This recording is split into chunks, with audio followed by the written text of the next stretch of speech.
But happy New Year to all of you. Yes. Some of you are just coming back from the village. Some persons didn't so you join us didn't, yesterday. yes, you didn't listen to us yesterday. So happy New Year to you. We pray that this year is going to be a great year. From the look of things, it doesn't look that way, really. It doesn't seem like it's going to be a great year, but I know it's going to be a great year. One of the things that you have to do is make sure you listen to the urban marketplace. Listen to all the tips and learn like a sponge, take in all that we have to say. And for sure, you're going to have a great 2024. Yes. So Igwebuike simply means togetherness. Yes. Strength the in concept, numbers. That's right. The concept of togetherness. Yes. It reminds me of something my mom used to say when we were kids. We were a family of 7 kids, right? Okay. And so my mom would always tell us, y'all have to be together. Y'all have to band together. And she would always make this illustration with a broom. And she says, get a single broom, break it, you break it, and then it snaps, in just a second, right? And then he says, get the collection of single brooms, which is a broom, and try to break it, and it's impossible. And he says that's what togetherness does, that together you're stronger, but individually you're weaker. Okay. Yeah. So Igwebuike, can be traced down to the Igbo culture. That's right. So can you tell us about the concept of Igwebuike and the essence of it? Okay, so the concept of Igwebuike is something that we use a lot in the business community to define the importance of coming together, banding together in business. You could call it crowdfunding. Some people would like to call it cooperative, business as well. Like I told you sometime in the past that I do not, in my mind, there's a prejudice on the cooperative thing, right? Because we've watched many adults actually form cooperatives and go take agricultural loans and end up, using this money to buy cars, build homes, and never do the things they said they were going to do. So I don't like that word cooperative. And so having done global business, I know about crowdfunding, and it's a very modern way of doing business overseas where people come together as a crowd and fund any venture, any business or different projects, right? And so that is one thing that is lacking. Please get that audio ready. One thing that's lacking in the Igbo business community is that togetherness, that concept of Igwebuike. The Yorubas are doing better in that regard. The Hausas are doing better in that regard. You see the Hausas, they come together and decide on a thing and they move as a block, right? And it's actually gotten them quite far as a people. It's the same thing with Yorubas, right? If you look at, apart from the fact that I know that when they did indigenization of companies right after, I think it was after the war, no, right after independence, it was after the war, I believe. The Igbos didn't have a lot of money to take advantage of that, and so we were left out. And Yorubas and a few houses invested more, and that's part of why a lot of the big companies that we have in Western Nigeria, a lot of the big names have more Yoruba shareholders than the Igbos. But when the hand of the tide turned, the Igbos started doing well. We still did not believe in businesses that we can run as a group of people, but we were rather doing our individual things, right? And then that brings me to a statement in business. That it's a question in business. Would you rather be a small part of something big or a big part of something small? It's a very powerful question. Okay, right? Would you rather be a part of something big? Would you rather be a small part small of something part big, something big or a big part of something small? Now, when you are an entrepreneur that is a sole proprietor, you own a business on your own. Your business could be a 50 million business. It's a big thing, right? But you're a big part of something small. 50 million really may not be a lot when you talk about global businesses. So you're a big part of something small. But you can be a small part of a $1 trillion business, and yet your income annually is much bigger than somebody who owns 100 million business. I don't know if you get what I'm trying to say. Let me explain this to you. When Apple started many years ago, almost 40 years ago, right? There were a few people that invested in Apple computers. And so they bought maybe about 20%. Right? At that time, it would be looked at as something very little, very minute. But today, Apple is a business of $1.7 trillion. That is 2-3 times the GDP of Nigeria. Just Apple, a company alone, is 2 times or 3 times the GDP of Nigeria. So somebody who invested 20% in Apple at that time today is a multi-billionaire. Right? You get that concept, right? So what I'm trying to say in essence is that Igbos like to be a big part of something small. And as a people, we have not advanced like we should. And that's why Igbos don't own a lot of global companies. So that's what the concept of Igwebuike does.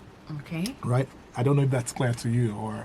It's not just about me, Yes. you know, we have people. Yeah, if you can listening, understand it, a very lot of people clear. should understand it Yeah. too. You know, I'm surprised that you are saying this because the Igbos are known for touring, exploring, Mm-hmm.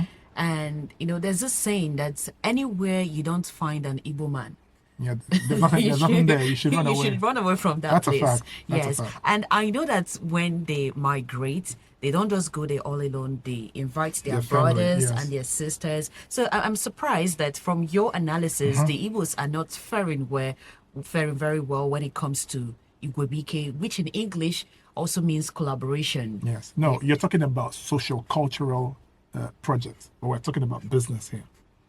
In business, Igbos are more individualistic. When it comes to Okay. making money, Igbos Oh, are more okay. individual. It's me, Ichigum Limited. It's my company. I run this shit.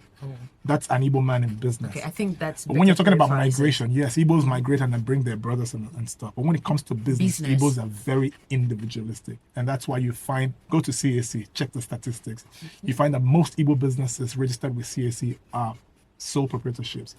And it's a fact that when it comes to funding, Igbos are not faring greatly. Because I told you that when it comes to funding, investors like to invest in companies that are owned by multiple people Okay.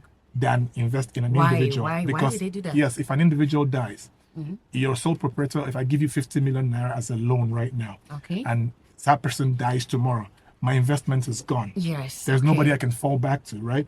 But if that company is a PLC or limited liability company that has multiple directors, I can confidently give my loan, my investment in that company. Because My you know that investment. something cannot happen to all of them at Exactly. the same So time. if one person dies, there's somebody else to take over and run the business. So you see why Igbos are not faring in that regard. But Yorubas, if you look at Unilever, you look at some of these big names, right? Look at their shareholders. They're mostly Yorubas. Look at all the major banks in Nigeria. Look at their shareholders. They're more Yorubas and Hausas than they are Igbos, right? Because an Igbo man can say, "Nah, rap conduct, and nah, run how my thing was going to say around here," you know. And that's because of the things But that what we've been could through make as a people people. to actually do that? The Yeah, Igwebuike. I was going to say that really. The reason Igbos are like that is that we have seen a lot in the Nigerian family, right? We find that the Yorubas and Hausas would always collaborate and kick the Igbos aside, right? So the Igbos feel like the outsider when it comes. I want to run my business, so nobody will say anything. Nobody will side or nobody join will me or take something. will take my business. But really, we had to learn as a people, to come together as Igbos. If you don't want to do it interracially, do it within your race. Find people that are like-minded, people who have the same visions as you, and come together and put together, money. It's better that way because this way you own bigger businesses, you do more global businesses, and that way you prosper more and you make a lot more money, right? When you are an individual, you're limited to there's a limit to what you can do. Right? But imagine now you want to run a global business and somebody says, hey, let's do a merger. We have what we call mergers and acquisitions, right? Mergers are when two big companies come together and do a project, right? You have 500 billion share capital and this other company has 450. You come together, that's almost $1 billion already. It gives you leverage. There's much more you can do. Right? So that's in the area of mergers. Then acquisitions is when a company decides to acquire another company that is already doing well, like Facebook did with WhatsApp and did with Instagram, right? yes. So acquisition, these companies are doing well. I find money and I acquire them. I'm not kicking out all their professionals. I'm bringing all of those professionals into my one single team. And now we're bigger body doing bigger things, right? Igbos need to learn how to work like that. And that's one way we can do better. Now, before we play that audio, I talked about my vision for the Southeast. Or don't you think we should play the audio first before Okay. we get to your vision for Okay, the fine. Southeastern Nigeria? Stay tuned. Yeah.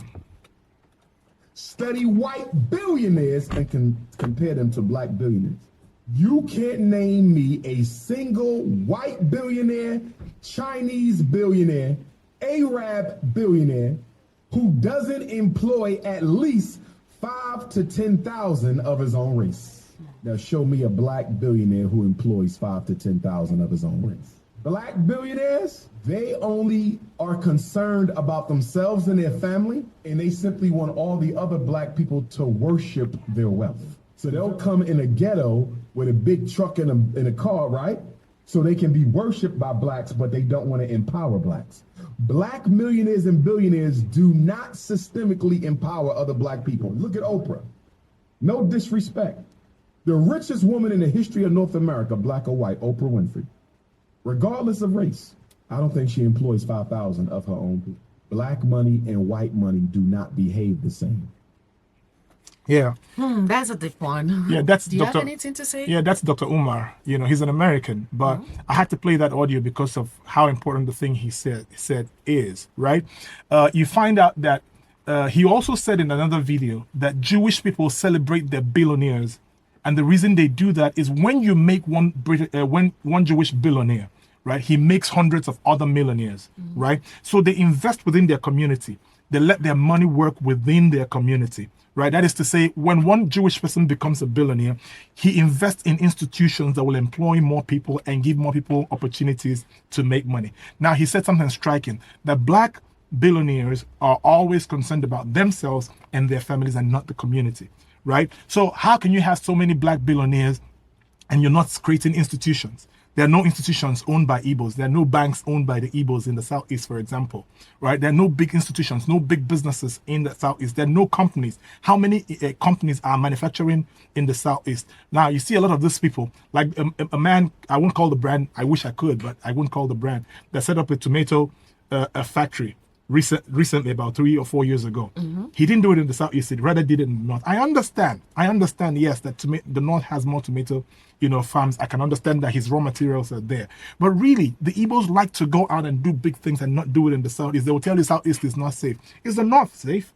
But you are there investing billions, right? So Igbos must be intentional about empowering Igbo land, right? Our investments have to come here, right? That's what he was saying. White people, bless their communities, bless their own people, set up banks, set up institutions, set up schools, make investments, thinking about how they can empower their own race. But black people don't usually do that.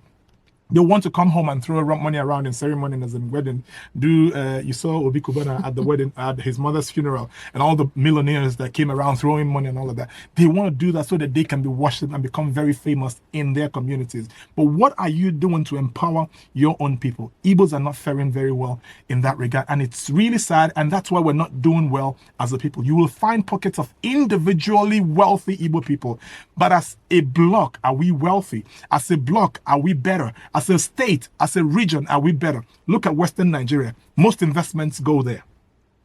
It's because they are deliberate about bringing investments to their region. Because when you do that, you create jobs for your people, you eliminate poverty and the side effects of poverty. That could be prostitution, that could be criminality and all of that, right? There are no jobs in the Southeast, and that's why criminality and prostitution is growing. Right? Okay, so you said you have a vision for Southeastern Nigeria. Can you tell us about it? My vision for the Southeast, and this is why everything I do for the past couple of years, for at least the last 6 years, has been trying to educate, the Igbo race about businesses and global businesses, right? We must be more intentional about how we do business, right? All this petty trading is not helping us. Petty traders their businesses are dying. Look at what's going on right now. Petty trading is powered by income, right, of the society. And look at the Nigerian society today. Income is stagnant. Inflation is at 28%. No Nigerian is earning enough salary. I don't care if you earn 400,000. It's not enough for you to run a family of 3, right? So the families support petty traders. And because the families have been thrown under the bus by the policies of the federal government, they're not able to support these petty traders. And petty trading is dying as a trade. As a form of livelihood, it's dying, right? And so if you want to continue to depend on petty trading as a people, then we can't go anywhere. We're going to create more poverty in Igbo land in 2024. So my vision for Igbos are to begin to think global. We're thinking too local. We almost have like a myopic vision. Our eyes are down. We're looking down. We need to look up as a people. We must think about global businesses, how we can go to other countries and invest. Look at Dangote. Dangote made wealth. What did he do? He tried to get dollars to run some of his businesses, and the central bank would always tell him there's no dollar. What did he do? He branched out. He went to Tanzania. He went to East Africa. He set up, cement factories in different regions of Africa. What that is doing for him is that he's now getting a congregation of forex from these different businesses in different countries that he's going to now use to run his Nigerian operations. Igbos are not thinking that way. Right? It's Nigeria, it's Mandela's, it's Aspanda. And so when government wakes up one day and decides to shut Aspanda down, a lot of Igbos will be thrown into poverty. Right? But you need to diversify your business, your investment. Igbos have to be intentional, come together. Okay, I want to go do a business in Tanzania. There's a business opportunity there, but all I have is 200 million, but that investment requires 1 billion. Okay, can I look in the Igbo community? Is there somebody else who has 200 billion here, 150 billion, 200 million here, 150 million here, 50 million here? Hey, y'all, let's come together and put this money together and achieve this 1 billion that we need to go and invest in this business in Tanzania. So the concept of Igwebuike can be adopted at any stage in of any business. So imagine it's a mining license you're trying to get from South Africa, right? And so there's a bid. The government of South Africa throws out a bid. Igbos have to be intentional about these things. You have to think global. It's not just about Nigeria. Because in Nigeria, a lot of things are happening to Igbo people that are destroying their businesses and throwing more of us into death, into poverty. So what you need to do is look out internationally, listen for bids. So South Africa throws up a bid right now. South Africa came to Nigeria when Nigeria called threw out a bid for telecommunications. South Africans came and bid, right? And won the contract. And today, South Africa, sorry, what's the name of MTN, everybody knows MTN, is the biggest telecommunication company in Africa today. Because they came to Nigeria. So the same way, Igbo businesses had to listen. When there's a bid thrown out, call one or two of your brothers that have money. Let's put this money together and go buy this license in South Africa. Then you go to South Africa, you buy that license, and then you make bigger businesses. Then you become global. So if anybody, government in Nigeria, in any state or federal government decides to shut down your business in Nigeria, you have something to fall back on.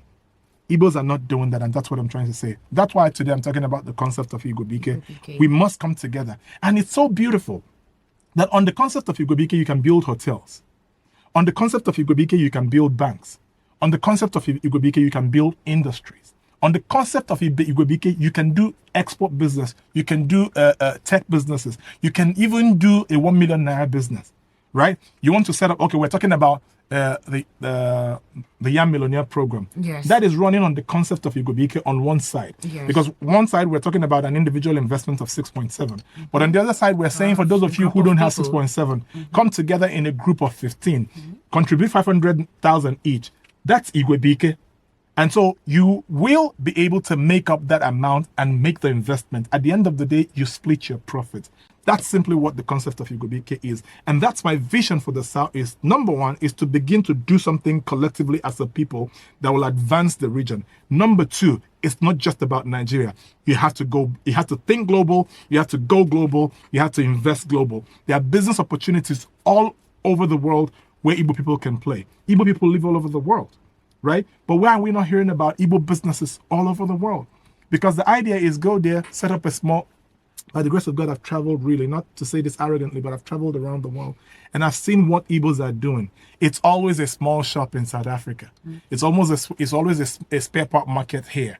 It's always a big supermarket there owned by an individual. Why can't we come together and play in the bigger field? Mining is global and it gives big money and people can do that. Somebody went to Zambia and invested in the copper mines. Spoke with the government and invested a very little amount in the copper mine. And today they're making so much money. These are individual white people. If white people can come to African countries and do this, Chinese people can come to African countries and do this, why can't Igbos do it? We have the skills in trade and in business. All we need to do is change our concept, make it more global, make it, more united. And that way we can advance, better as a people. All right, we just discussed Igwebuike and Mr. Tony's vision for southeastern Nigeria. I really hope that one day, sooner than later, your visions materialize. Hopefully. I hope so, because it's a beautiful thing. It's something that would benefit everybody. Please, let's move together. This is 2024. Do not leave your brother or your sister behind. Whatever you're doing, carry everyone along. I have other questions that I want to ask, but because Throw it. of time, No, throw because it, of throw want it, of throw it, time, throw it. because of Let's hear okay, it. okay. So some persons have fear with this Igwebuike because I don't want to come up with an initiative and tomorrow I'm kicked out of it. Beautiful. Yeah, and tomorrow Beautiful. I'm kicked out of it. Beautiful So question, how do yes. I protect this so Yes. that someone doesn't steal my idea, Yeah. or tomorrow I become a total stranger to something that I came up with? I know they have the legal way of going around it, and some persons have made mistake by just going with words of mouth without properly documenting it. But time No, that's is no. Forget about time. That's a very smart question. I had that in mind before I came into the studio today, but I totally forgot about it. So it's a great, smart question. Now, that's one of the deterrents, for this Igwebuike thing to happen. Igbo people will always say, we do business together once somebody stands up and runs away with our money. That's a fact. But that's because they're not implementing modern financial trends in business. okay. Business has grown so big and so dynamic that cannot happen if you implement financial or economic principles in business, right?